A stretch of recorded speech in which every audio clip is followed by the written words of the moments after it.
Test. All right. Check. Do you guys have a name other than, for your trio, is there a name? Trio, not necessarily. We you guys have a name. We're missing 2 members of our group. So there's 4 of you. Yeah, when we lived together, it was 4 of us, and so we call ourselves the Malaria Boys. All right.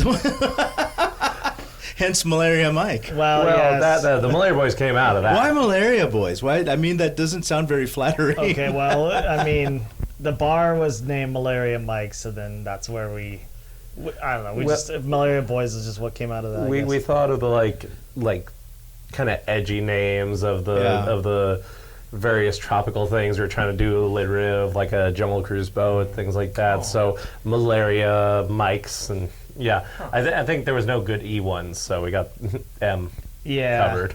Malaria Mike that name came from somewhere.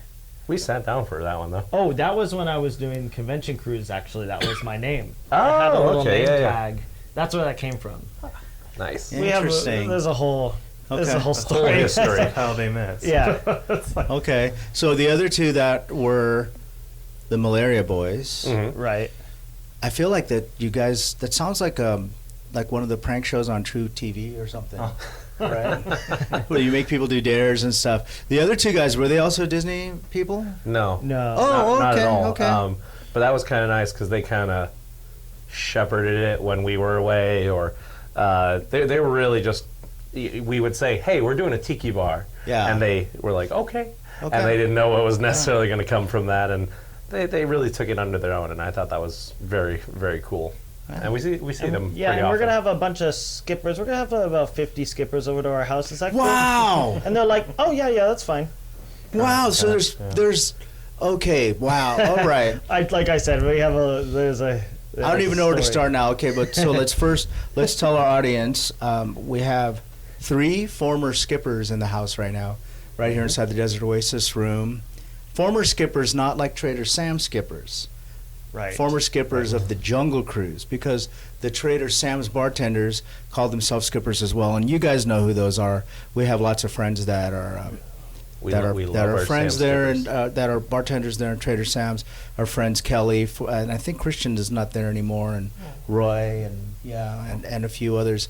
But welcome to the podcast. Welcome to the Desert Oasis room. Thank you for having us. Thank you so much. This is an honor. Well, the honor's all mine. I was sitting with Mitch one time, and I asked him all these questions when I found out he was a former skipper.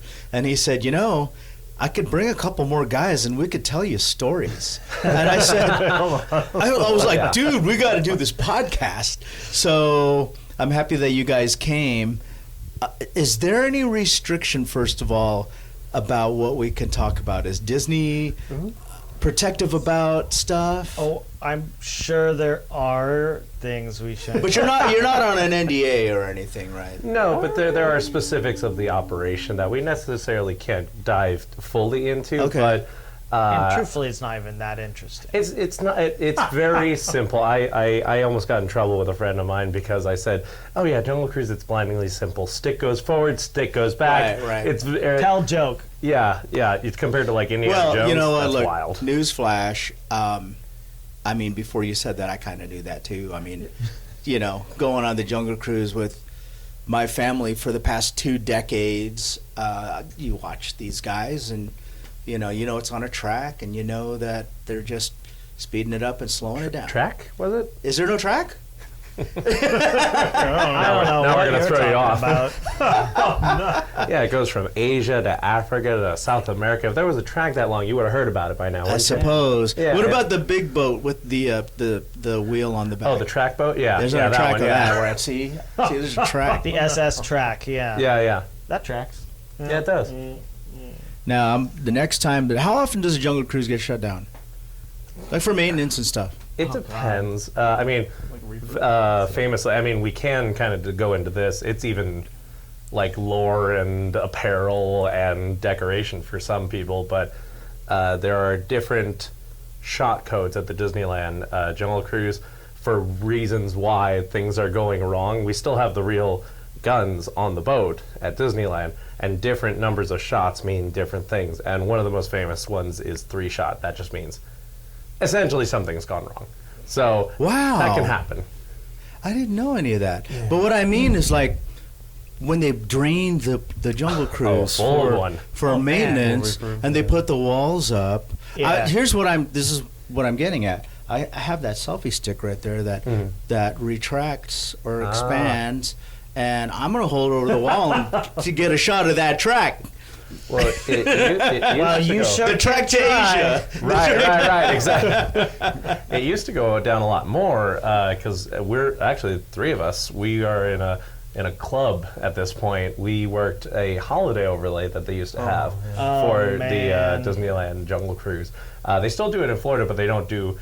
I mean, here they used to drain everything and put all the decorations up, and I don't remember the holiday layover. The Jingle Cruise. Jingle Cruise. Let me Jingle tell you Cruise. this: the Jingle Cruise, as working as a skipper for me, was the absolute best time of the year to work. Was it really? Yes, because the jokes that we were telling were the absolute worst jokes. Like I'm talking about a stretch of a joke. They think, okay, well it's Christmas, we can throw in a Christmas tree joke and make it funny, and they're just terrible jokes. Yeah.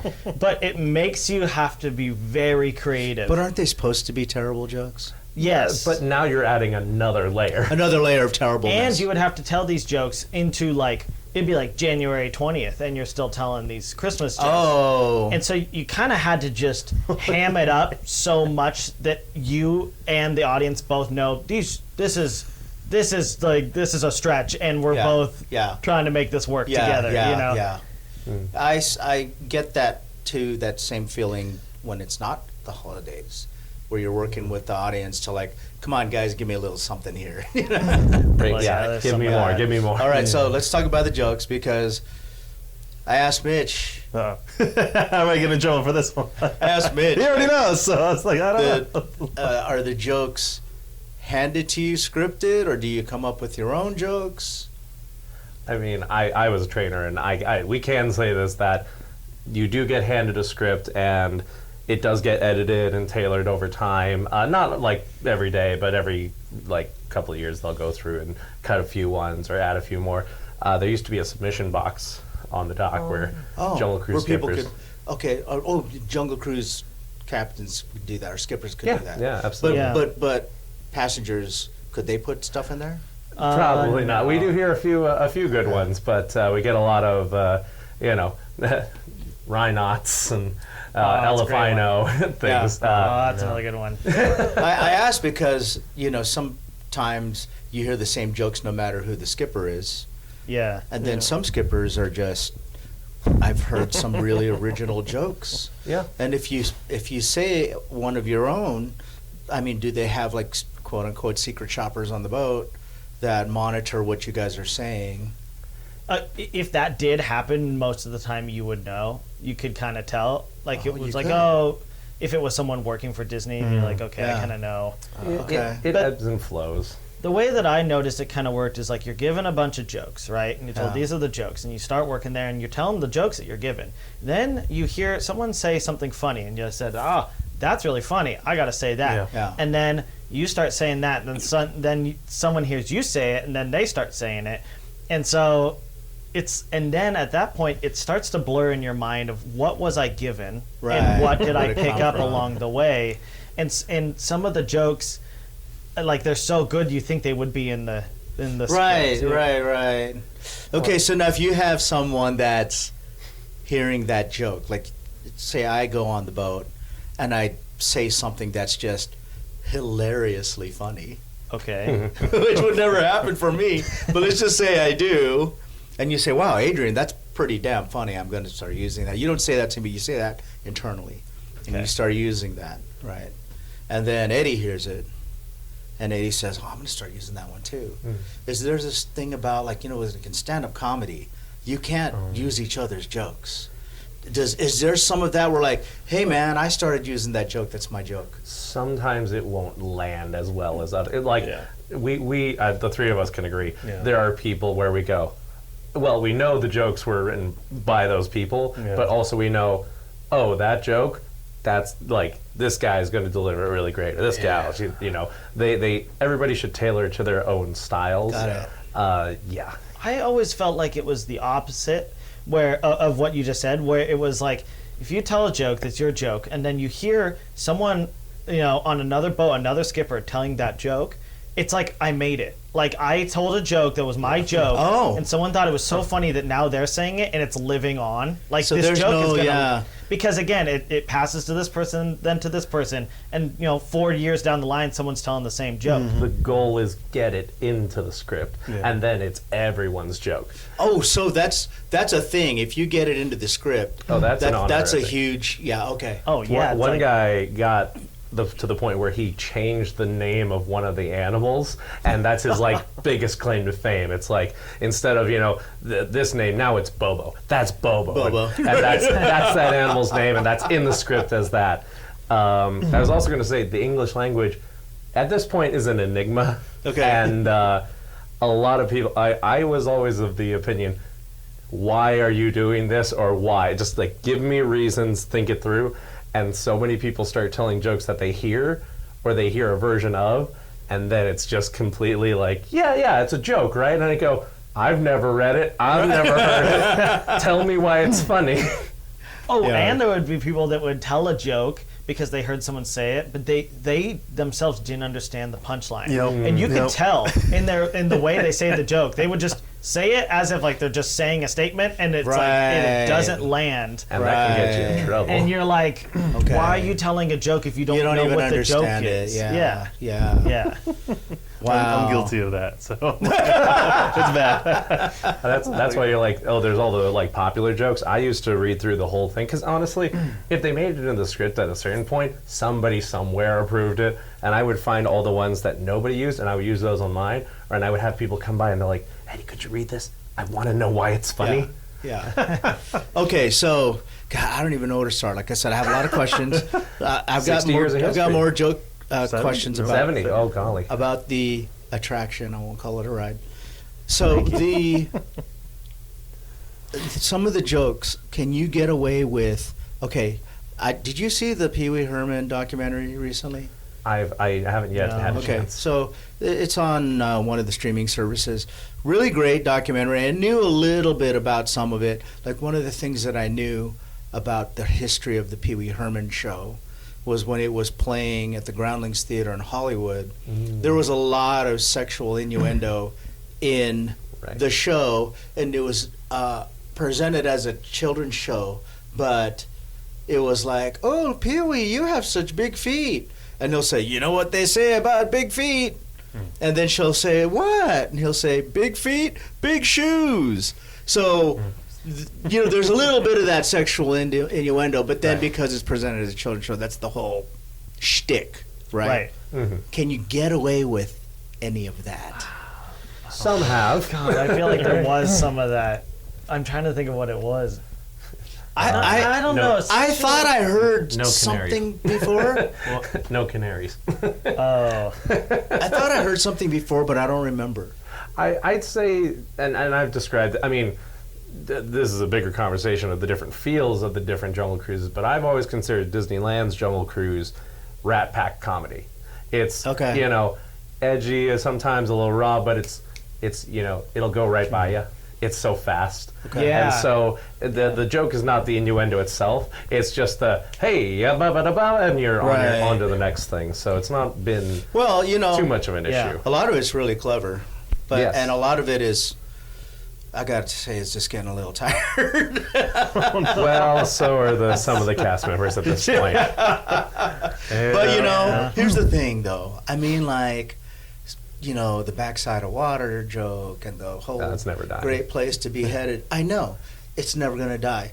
It's part of the attraction. It always has to be in there. But it's, how it is when you tell the same joke again and again and again, people stop laughing, Well, that's why you get creative with it.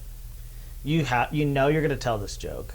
People know the joke. So you either do your own take on the joke, or you add something after it that is your take, your own stamp on it, I guess. Yeah. A lot, because I'll give you an example. Everyone knows the backside of water, and everyone's expecting it, right? So you set it up. Oh my gosh, everyone, ladies and gentlemen, it's the eighth wonder of the world. It's the front side of rock. Yep. There you go. And people just like, oh, I thought you were gonna say it, you know. Yeah. Or yeah. that's just an example. It's the end of the ride. yeah. Oh God. You know what? One of the things that I really like about the Jungle Cruise is, you know, we live in a world now where you can make anything look real. But I love that, like the piranhas on a wheel, you know, and everything still has that robotic, you know. I will say this actually, just It's to me, that's part of the charm. yeah. Because it's always been that way since I was a little kid. I've always considered the idea of I'm sorry to interrupt you, Mike. No, yeah. I was just gonna say, just on the comment of making things real, just because I just had this pop in my head, like some of the most beautiful moments for me working at Jungle Cruise would be like, you're on a boat, it's late at night, because the only lights in the jungle are the lights on your boat. Right. Right. So you're going through there, and sometimes, like, let's just say be a slow night, right, and there's no one on your boat. You just go around by yourself. And You I swear, still have to run the boat. yeah. Yeah. And I 7 swear, minutes it of ice. really feels Until you get real. to those Like last three. if I just take a step back for a second and pretend I'm in the middle of the jungle, like I'm there. There's no track. No, it feels, it's like you and, because all the plants are real, you know. Yeah. It's Yeah. everything, and it's beautiful in there, and it's calm and it's quiet. Yeah. It's like if I don't know. It's You just lose yourself. yeah, exactly. It feels like you're in the jungle. Well, that's the goal, right? I Yeah. mean, Yeah. that speaks volumes about the work that, you know, with the Imagineers and everybody behind building the attraction. Well, I was going to say, at least for myself and Michael and Mitch and a lot of other skippers, we take the history of the attraction extremely seriously, and we know, you know, the people that put in these plants, things Yeah. like that. Bill Evans, Yeah. you know, Mark Davis, and just looking back at the history, there were even more rudimentary animatronics way back when it opened that were just like, rhino goes around in a circle, or these are giraffes up in the trees. Right. And Walt wasn't afraid to, you know, take a little bit of that and take the stuff that didn't work or could be real, more real, and make a whole new segment. That's how you get the Velt is late edition. So is the Trap Safari and Elephant Bathing Pool. Those were all things added in the early 60s. Okay. And just to go off of that, what's crazy is that, like, there's all these rides nowadays that are being built to be like super hyper real, right? And it's the most high tech stuff. But like, you can't replace just like plants, tall plants, right? Like these plants have been growing there since for like 40, 50 old years. growth. Yeah. And there's people that would work at Jungle that knew all the names of all the plants. Oh, that's this plant. It comes from this region in Africa. I know this plant. Like, and you can go through the entire jungle, and there's rich foliage from all around the world that is somehow just growing in the middle of Anaheim. And it's like a self-contained ecosystem. Yeah. Where it's just it really has become a literal rainforest just in the middle of Anaheim. There's one plant in there. Yeah, one plant in particular that is like the only living species of its kind in the Western Hemisphere. And it's in Disneyland. Yeah. I love that. It's on the corner of the island, right next to Schweitzer Falls. It's the African sausage tree. Wow. Oh, the corn dog tree. Yes, but those don't eat the Looks like sausages. corn They are dogs. poisonous. Yeah. Oh, okay. I haven't been on the Jungle Cruise in quite a while, but the next time I get on there, I will have to see. That the reason why I haven't been there in a while is that, and I used to go all the time because when my kids were younger, we had the annual passes, and we had them for over a decade. But they got to an age, they're in their 20s now, like mid-20s, but they had gone to an age when they were in high school. And it was a beautiful Sunday. And mind you, we used to go maybe 2 or 3 times a week to the park. I'd pick up my son from school. We'd go a couple rides, have a corn dog, watch the parade, go home. And weekends, like Sundays or something. And this one beautiful Sunday, I said, hey, let's go to the park. And they were on their Xbox, and they said, nah, we just want to stay home. Oh. And I had already started feeling that they were, I wouldn't say outgrowing it, but it was, you know, you can't eat lobster every day, right? You you start to take it for granted, and it's not special anymore. And it happened to coincide with a time when the APs like really jumped in price. And I had to buy 4, right? It was like me, my wife, and my 2 kids. So every time it would move, I'd have to buy 4 of them. My friends would complain. I'd be like, yeah, try buying 4. Like, you're complaining about the 1. I got to buy 4. Right. So it was just time to stop buying the APs. And then we would only go in every couple of years. And the last time I was there was probably 3 or 4 years ago, which is weird because it was three times a week. Well, and it's an odd juxtaposition because, I mean, I know many people in the same situation, and yet also there's a huge influx of people. I mean, we talk about Jungle Cruise. I remember going as a kid, and you see it go upstairs. Oh, it's far too long. Now, good luck trying to see it when it's not upstairs after like Right. the first hour of the park, first half hour. Yeah, I remember that feeling when it would go upstairs, and you'd You're say, like, "Oh man, it's going upstairs." Yeah. Okay, so I want to keep going on Jungle Cruise just for a little bit more. I know that based on what I've chatted with Mitch, because we talked about all this off mic before. Yeah. Did you guys work the other attractions in Adventureland? Yeah. Yeah. Indiana Jones and. I work Tiki a lot, Tiki Room. Okay, so we're gonna get into all that. I want to get into that too. But Oh, absolutely. I have a few more that I want to get from Jungle Cruise. One thing that I've always been curious about was when I was a kid, they used to shoot at the animals, Yeah. and that disappeared by the time I was taking my kids there. Right. So, I mean, like, was that from public outcry? Was that the park evaluating how to change the ride to be more family friendly? Like, what happened there? And do people ever comment on that? Did people say, "Oh, how come you guys used to shoot at the hippos?" Yeah. You I've get- had a few questions like that, and I could never really answer that question. You get a lot of people that comment on things that used to be at the Jungle Cruise and things like that. But yeah, that was actually an outcry more from a specific portion of the public, PETA. And, Okay, got it. And similar things. And it was, I don't remember it being a huge thing, but eventually the decision was made, take the guns away, things like that. And they were fully gone. They just weren't part of everything. Right.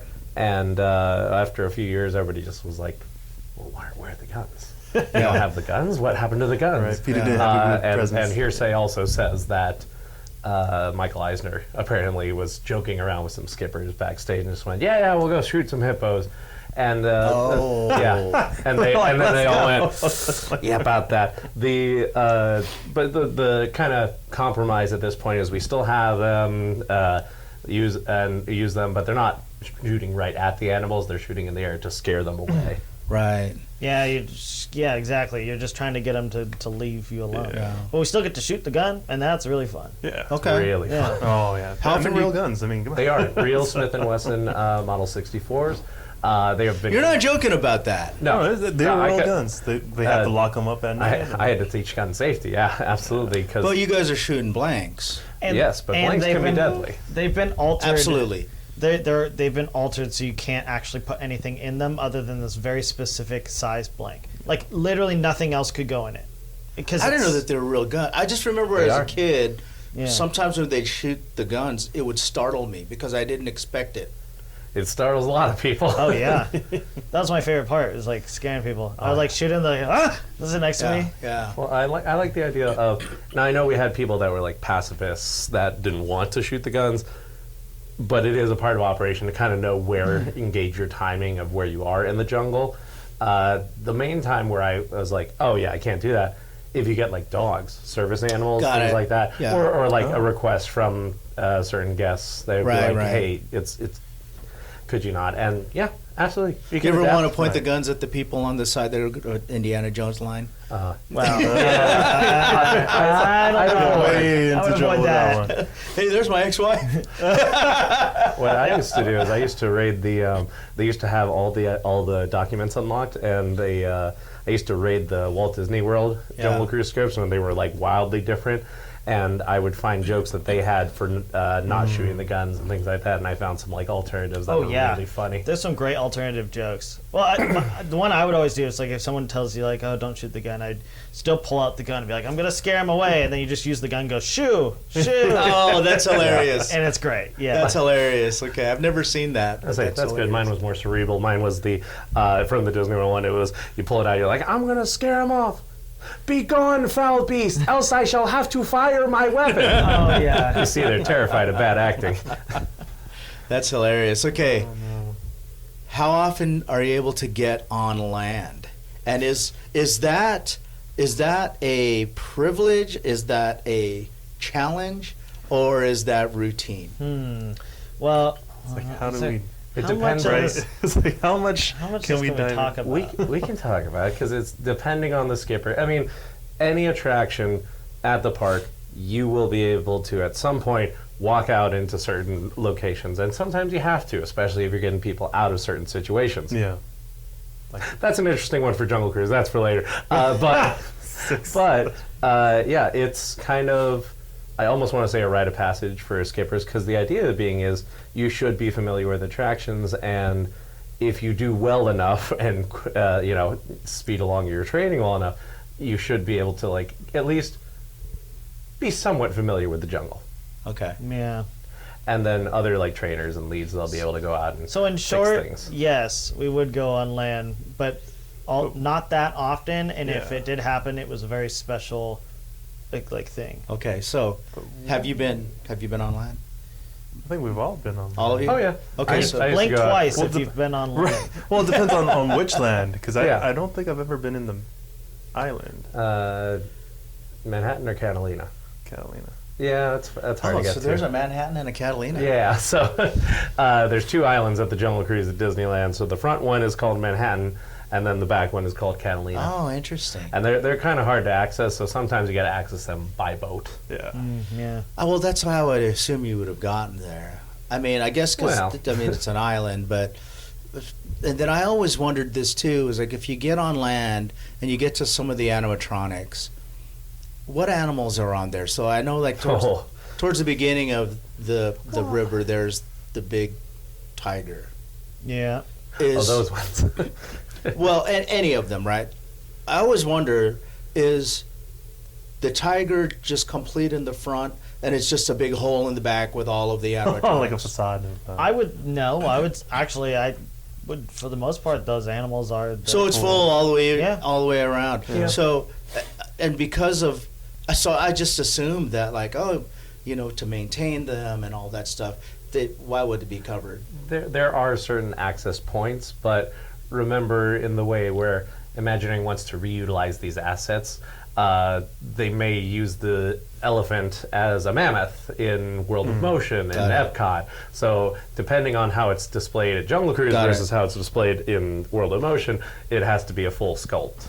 Okay. Which did happen, right? It is, yeah. The World's Fair. And that's Yeah, interesting. I Forest didn't know that Skyway. they'd be repurposed for other things. Yeah. yeah. Oh Wow. yeah. When they can. It's less nowadays. There's a mammoth in okay. Back at the World's Fair in the 60s, there was a ride that Walt built, and it had these mammoths, right? And there's one elephant that's like reaching up into a tree to get like a fruit, right? It was a mammoth back in the 60s. They repurposed it in Jungle, and you can still see it to this day. In the back of the elephant bathing pool, there's a hippo, or not hippo. There's an elephant that's like reaching up into a tree. That's like been there since it debuted, like in the 60s. 63. That's what I love about Disney. 62. There's all kinds of stuff like that, like Easter eggs, all scattered throughout. Oh yeah. And I love that. Now, I do want to get into some of the other attractions. I have one question left. We're going to use this as a segue. Sure. How hard is it to become a skipper? How coveted is it to become a skipper? I mean, like, is it as coveted as maybe the public thinks it is, or is it just you're just assigned that's what you're going to do? And whoever's had the longest tenure, how long has that been? I'll let you answer this one. It's as coveted as everybody imagines it is. Okay. But I should make it clear, a lot of people think that you audition to be a skipper. You do not. Okay. There's a new thing. I going thought on. you did too. There's a new thing going on in Florida where I think they've transferred over for that, and that's just because their unions helped them out Are with they kind of entertainment protection. No, so That's slightly interesting. different thing. So, anyways, but it's you're looking at 3 people that took a while to get there, and we all, I assume, had a goal to be there. For me, it took about 8 months. Okay. Because you do your like probationary period, things like that. You start in a certain place. I started in resort transportation and parking That's where we met. with this man, I started California Adventure Stores. Okay. and then I just said to my manager, first thing I was like, I want to be a Jungle Cruise skipper, and then eventually, push came to shove, and it was like, hey, we're gonna try and get you over there, and then it took like another 4 months to be approved. Did but he I got laugh to be and over there. say, or he or she laugh and say, everyone wants to be a Jungle Cruise skipper? No, because they didn't, because I think they saw the passion, Got and it, that was got it, and that got was it, nice. Not to say that there isn't a long line for people that want to be ones.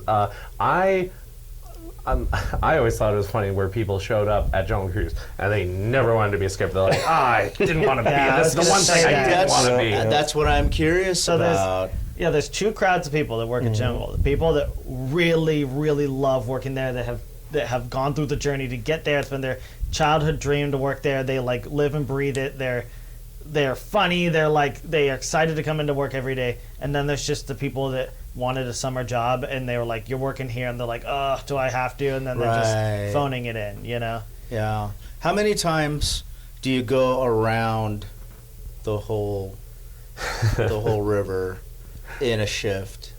Well, every trip's about 8 minutes, and if you're working an 8-hour shift, and then you're not in the boat the whole time. Right. The idea being is it should be 7.5, and then you do like 2 trips. That's not a hard guarantee, but it's like you do 2 that, trips? and then you also back up here.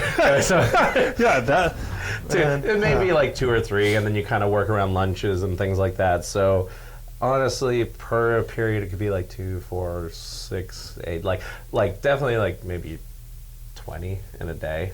Well, Okay. Well, how long? What's the longest time you've been in a boat? Well, I did boat break, so that's okay, a whole so different thing. yeah. Okay. Never mind. You know, you want to keep things interesting and also That's not what I'm tire getting everybody at. out. That's what I'm getting at. So, I mean, there are crazy people like myself because I really loved being in a boat and things like that. And we got inspired by.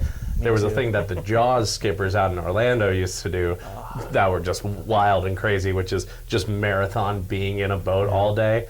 And I did get to do that, and that was exhausting and fun.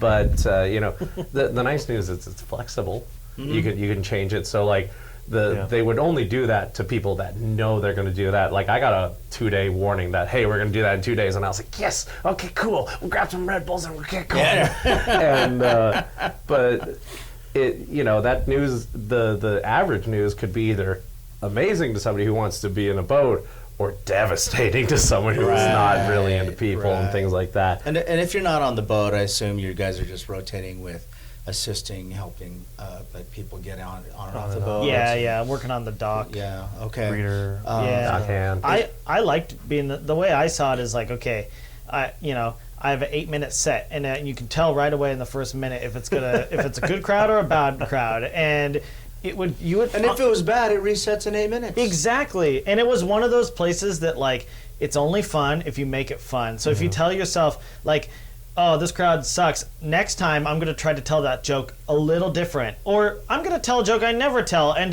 you just kind of like you have fun with yourself, and most of the time if you do that, it will rub off where people are like, there's a mutual thing of like you enjoy what you do, and you can tell. Is there a documented, for lack of a better term, like Guinness World Record for? Now, I still want to know if you know who has had the longest tenure on the attraction, and if there's a documented world record on how many rotations someone has done. There was a guy who did a bunch of rotation. I don't know. This was kind of lost in the weeds of things, but I can definitely tell you that one of the people that we all interacted with is a guy named Randy. And Randy had started at Disneyland in '72. Yeah, And he and that being said, Jungle Cruise itself has gone through a lot of changes, and the park operationally, because you used to be able to work anywhere. Now you got to work in a specific section. Right. But he basically had been working Jungle Cruise since '76, and he was still working there when we all came in the early 2010s. So, Wow. Yeah, and he's still there. I don't think he's at Jungle Cruise. He's in a different location now. So. Wow. Wow. Yeah. But that's the thing is Disneyland, a lot of attractions and a lot of different places will get a high turnover of just people either getting burned out or wanting to do something Yeah, else. I never yeah. got mad at people wanting to better themselves. Yeah. But then there's the people that are like, hey, this is my thing, and they just stick around. Yeah. And that's a rarity and a unique thing. Less so every year, but Right. Yeah. but that's that's old school work. It's Yeah, it's almost like a what's the word for like carpenter? It's like that's your job. I'm a Jungle Cruise skipper. Yeah. Sit there. But I think we can tell you. You were asking about how the difference is between how people viewed the different rides. There's a big difference when you go for your discount at the stores and you go, yeah, I work at parking. That's such And they go, really? And they go, that's nice. Yeah. And you go, I'm a Jungle Cruise skipper. Oh, I want to have that job. Yeah. It's so cool. That's awesome. And also, just we'll say the best part about being a Jungle Cruise skipper is as soon as you say I'm a Jungle Cruise skipper, they think you're funny. Yep. Doesn't matter if you. You don't have Tell to me be. a joke. It's like that. It's like that Finding Nemo a joke. joke. It's like you're a clownfish, right? Yeah, It's like, exactly. you're funny. It's like, no. well, Oh, this okay. guy's so funny. He must be funny. Yeah. Well, looks aren't everything. Yeah. Which I will say is the one thing you got working for you because. Okay, you go to see a stand-up comic. You're like, I don't know this guy. He could be funny. He could not be. But when you're a Jungle Cruise skipper and the Disney people know like what they're getting into, you're getting in the. It's like the best crowd because these people are getting in and they already assume I'm funny. So Yeah. all I have to do is tell some jokes. They don't have to And be they'll just good. start laughing. Exactly. Yeah. Yep. That's great. Yeah. Love that. All right, let's switch gears and let's talk about some of the other parts of the Adventureland. The assumption is that once you're working an attraction at Adventureland, you stay in Adventureland. Am I right about that, or do you move to other lands? So you're in a section of the park, and they're usually a couple lands tied together. At least for Adventureland, you're tied in with Frontierland and Main Street. So the options you have Oh, and are Main Street. Yeah. So you're on Jungle Cruise Tiki. You learn those both at the same time. Okay. And again, I was a trainer for there. Indiana Jones Adventure, Disneyland Railroad, Main Street Cinema. No, sorry, not Main Street Cinema. Sorry, Opera House. The Main Street Vehicles and the Big Thunder Mountain Railroad. Are you trained on all this? You're cross-trained on all this, or You can have like a handful at a time. I believe Okay. it's up to 3, so you Okay. can kind of diversify your things. You get your schedule a little bit out. You know what you're going to be doing, which is nice. You get your outfits for what you have, but you can also set what preferences you like, which Okay. attractions, and hopefully you get a scheduler that works for you. Okay. So what are some of the other attractions that maybe people don't know are as interesting as you guys know they are? I mean, there are favorites like pirates and this is preaching to the crowd for us, but it's I like worked Tiki a Room. lot. Yeah, we're gonna go to bat for Tiki Room So every time. Tiki was this like coveted position where it's like not a lot of people would get it on their schedule, and also the people that worked there every day. So it was like There's only trying to get a shift at Tiki is like right. There's only like 4 people a day, and one of them is going to be Maynard. So, Maynard, yeah, exactly. yeah. Is he still there? He's not there anymore. I thought that's what I thought. He comes by a lot though. Yeah, So yeah. right. So there's 3 spots open yeah. because Maynard's exactly. there, right? It's hen's teeth out there. Yeah. And somehow the scheduling gods just like for a couple months just like put me at Tiki. Wow. And we called it the Enchanted Break Room because it was air conditioned. Okay. Yeah. Air conditioned, and there was really not a lot to it. Yeah. You Yeah. just Tap kinda the bird, hang press the out. button. Yeah, talk Yeah. to people, tell Yeah. them where to put their stroller. You can Yeah. run it with one person, and honestly, I preferred it that way. Yeah. But yeah, I really enjoyed it. I mean, it felt like I was on vacation. Oh, that's honestly. good. So now, if you were at the Tiki Room, are you working a full shift? yeah. Yeah. And so, Full 8 hours. Yeah. if I'm on the Jungle Cruise and I'm going in a loop, again and again and again. And this is going to sound disparaging as a tiki guy. The Tiki Room, I think, would be more Groundhog Day to me, because you're not even moving. You're just in the same dark room. You kind of zone out. It's Okay. kind of like you're not looking.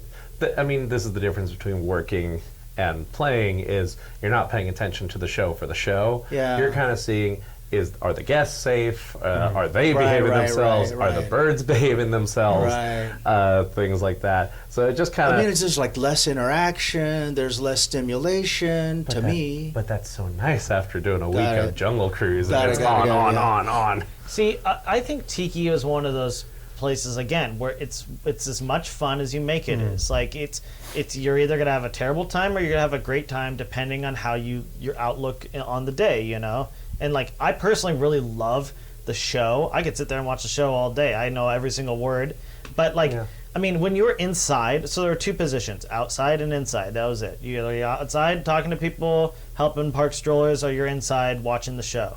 So when you're inside, you're kind of just sitting in an air-conditioned room for 14 minutes, which is nice. And then when you're outside, you're just talking to people, and there's no... there's not a ton of responsibility, really. You're Right. just kind of hanging out. Oh, put your stroller over here. Walk around, talk to people. You stand by the clock. They say, "What time's the show?" And you point at the clock. It's very, but I liked it because I liked that interaction. And people come up and talk to you, and if you don't want to talk, whatever, you just... I don't know. Is the dole stand separate from that? Yes. That's not considered... That's food. considered more Yeah. food, right? Yeah. So I if mean- you're working that, people maybe sometimes assume you're working the Tiki Room as well, right? They probably get a lot of questions. They give you a handful of information for that, and Okay. honestly, that's where you go like, hey, we're in this together, and it's like, do you know the answer to that? Things like that. You get to know your foods partners really well. Yeah. I was going to only add, like, Walt also imbued the place with magic, and the idea being is, like you say, it's as fun as you make it. So you could just stand by the console and just be like, push, it's, show start, Yeah. things like that. Yeah. And you get 10 seconds and there it goes. Or there is a different way where you can just have more fun and interact with people leading up to everything, and it just starts magically from the center of the room. Oh, yeah. And it's no just- one ever does that. And no one ever does it. I always did.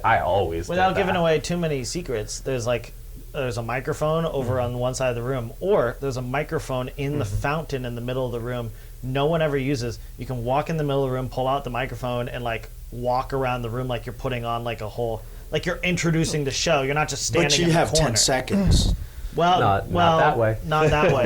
Yeah. You get as long as you want. Okay. And that's I was going to say part of maybe it. that's why they're not using it, because they know that they've got this time crunch. Again, It same as Jungle. You may get an introvert, and then all day they're there, and they'll just stick to the side. The light, Right. the light comes on them, but they just go, "Yes, of course, welcome to Walt Disney's Enchanted Tiki Right. Room," and here we go. like the people that do that are the people that love to be there and Yeah. want to do that.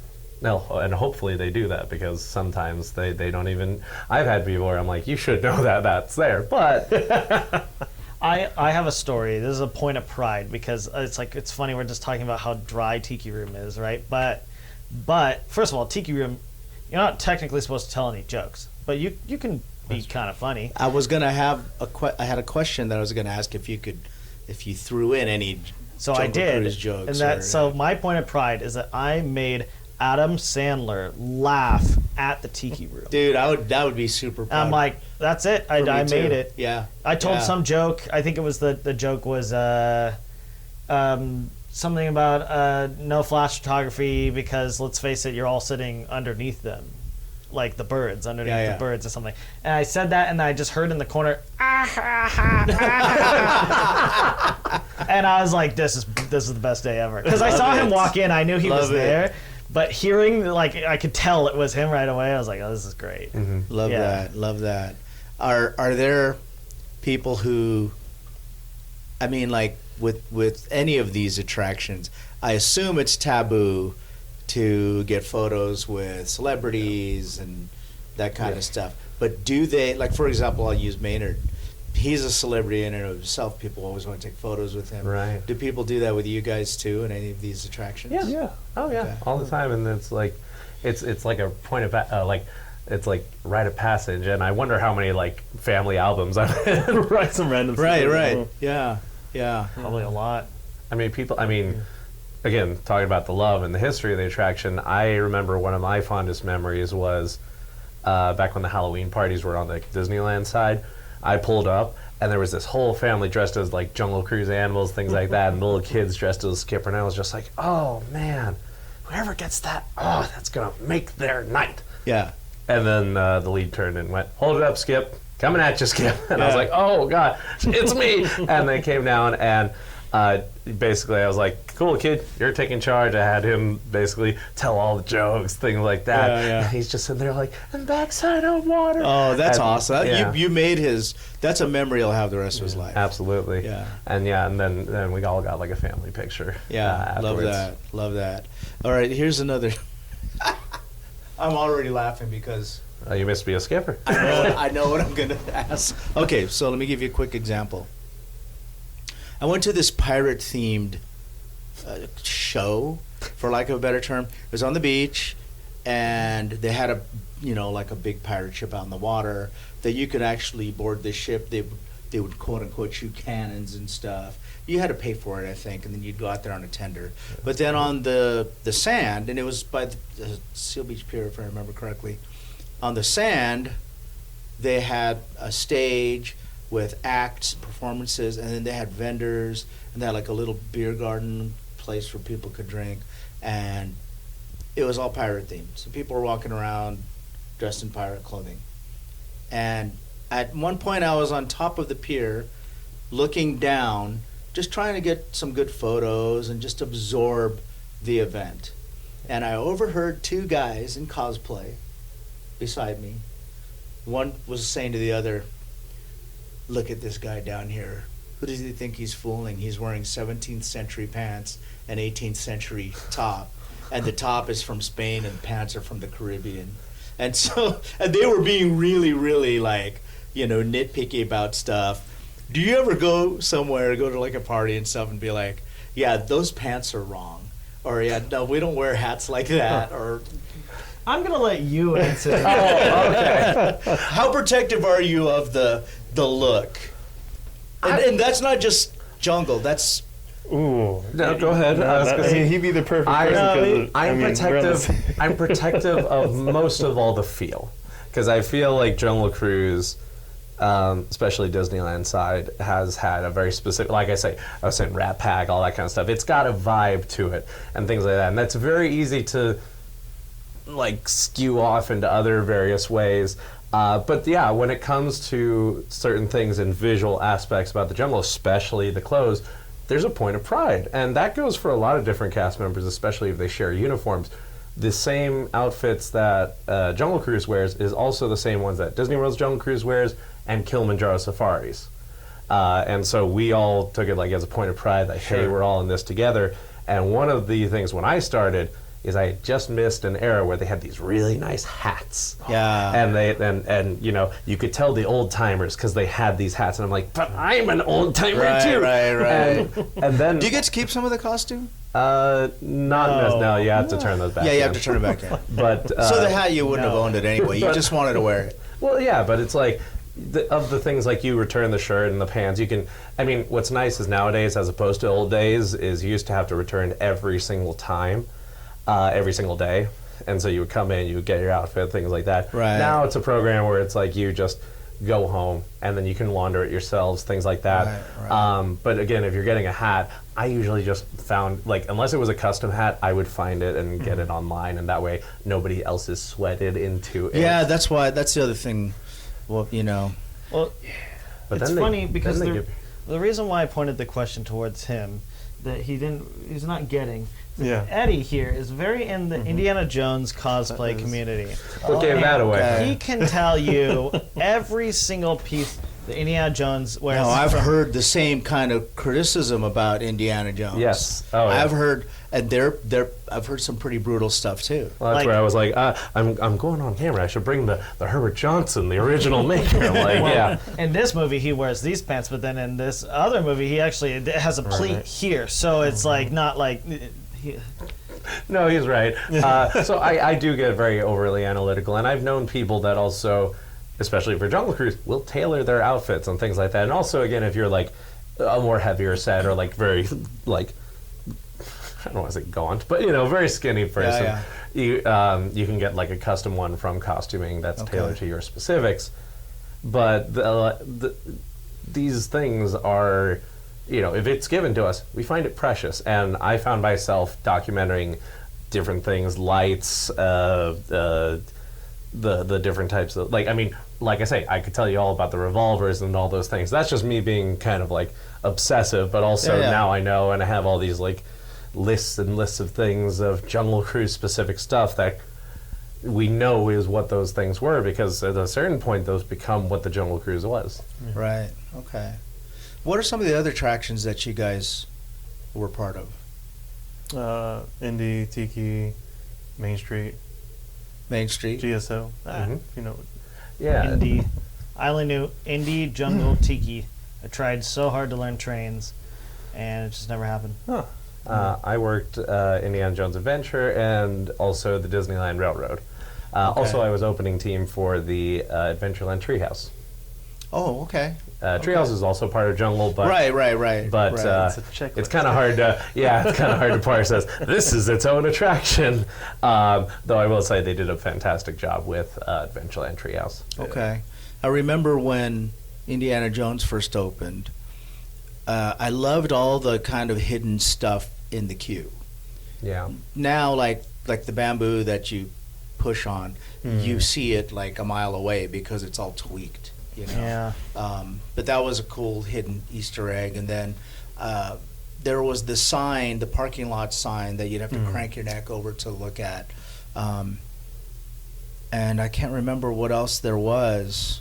There's nothing else. That's all. Is that it? No. Oh, there's all sorts of There's things. a ton more. There's a ton of stuff. We're both Indiana Jones fans. What are some of the other ones? Refresh my memory. Okay, on the actual ride, when you go in the skeleton room, you turn a sharp corner. There's all these like skeletons around you, and if you like, when you turn the corner, if you look back behind your shoulder, there's a skeleton wearing a Mickey hat.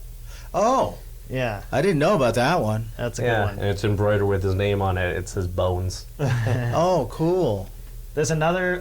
If you're walking through the queue, there's like a spot where you go through like a kind of a round. It's like a round room with an obelisk in the middle. Uh-huh. Right as you leave that room and you turn the corner, there's this little crack in the wall. It's like dark. You don't see anything. If you shine a flashlight on it, there's a skeleton in there holding like a Coleman lantern, and we would always call him Coleman, and no one ever notices it. I didn't know about that one either.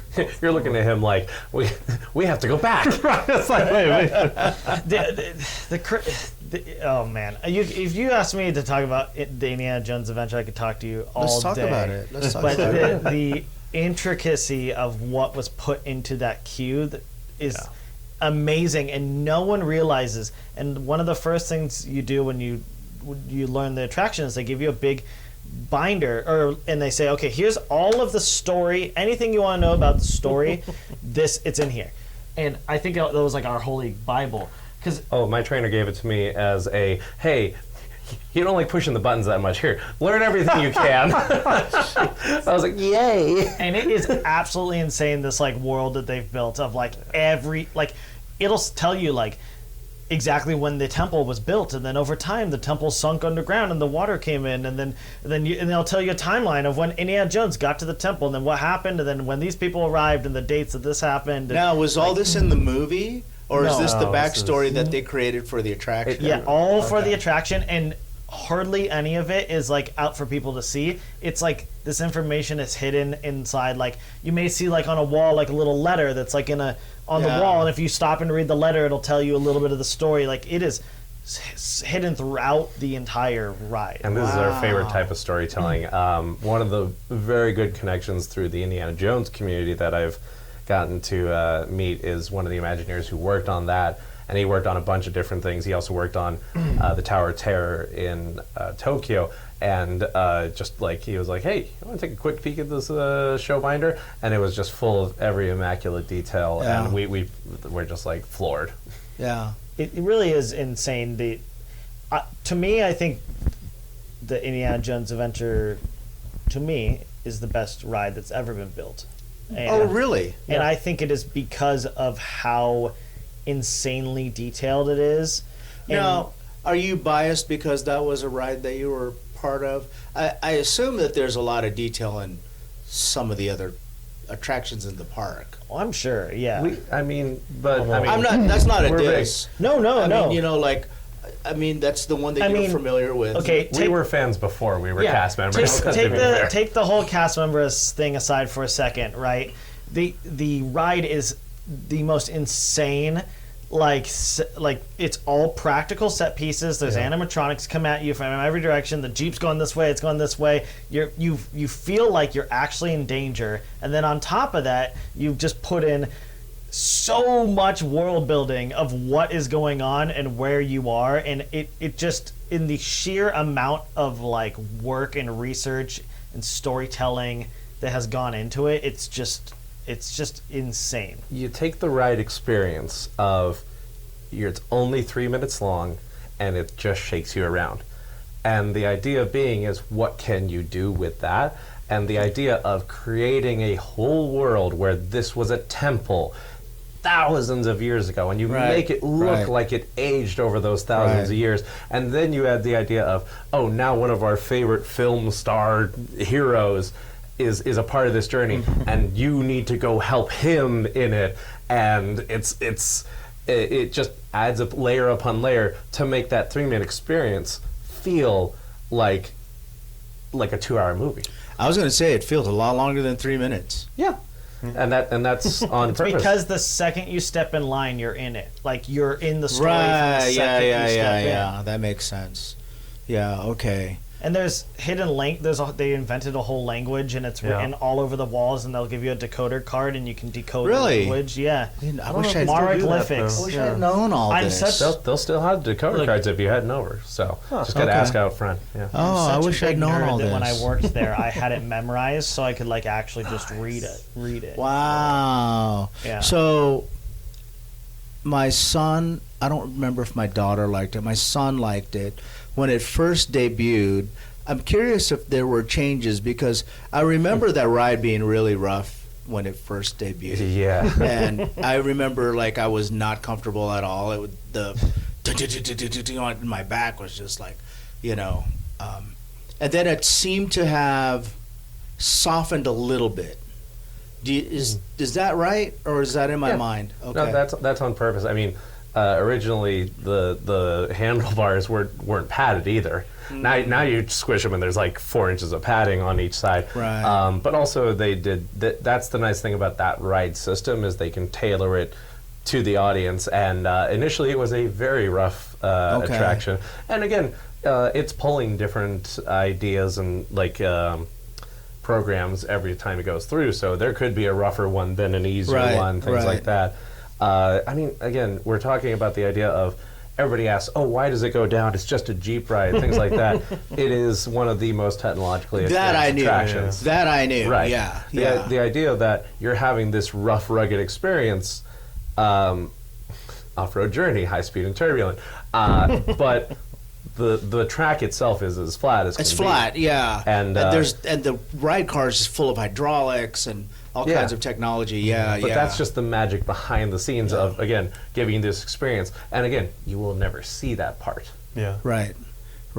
What I love about that ride is I just love how immersive the queue is. Yeah. I mean, it's that in myself, like, is an adventure in itself. Like, you know, walking through that queue is so cool. Yeah. You know? And even when you exit the ride, you're still part of it, you know, with the holes in the ceiling, with the sun shining through these little openings, you know? It's so cool. I mean, the whole idea is you're going on an adventure, and that really brings it. I mean, me being who I am, and also a fan, and being a trainer, one of the first things that you do is you take people out front of Adventureland proper, and you just say, look into Tomorrowland, look into Fantasyland, look into Frontierland. You know what's going on. The Adventureland is the only land where it begins with a corner that you can't see around. Adventure is you going around that corner and finding out what's going on. And I'll tell you, I've just come back from Epic Universe, and they have a whole land that does that exact same thing, because that whole story principle is so important for the journey that you go on. Okay, all right. I love it. How are we looking on time? I have no idea. We're at an hour and 4 minutes. Okay. Although I feel like we've been talking longer than an hour, and I could talk to you for another couple of hours. But for now, we're going to wrap this one up with our friends from the Jungle Cruise and Indiana Jones. And where else were you at, Mitch? Railroad? Railroad Tiki Room. Yeah. Railroad. Oh man, I want to talk about the railroad too. Oh, yeah. I mean, Okay, so let's do this. We're gonna wrap this episode up. And you guys, if you want to hear more, tune back in. We're gonna record a part 2, and we're gonna get more stories from behind the scenes of Disneyland. Until then, check out our Patreon, patreon.com/PolynesianPop. That helps support the show. We also have a YouTube channel if you want to follow our adventures, youtube.com/PolynesianPop. And I hope to see you at one of the local tiki or cocktail events. Come up and say hi. And thanks for joining the podcast, guys. Thank you for having us. All right. Kalush. Cheers and aloha.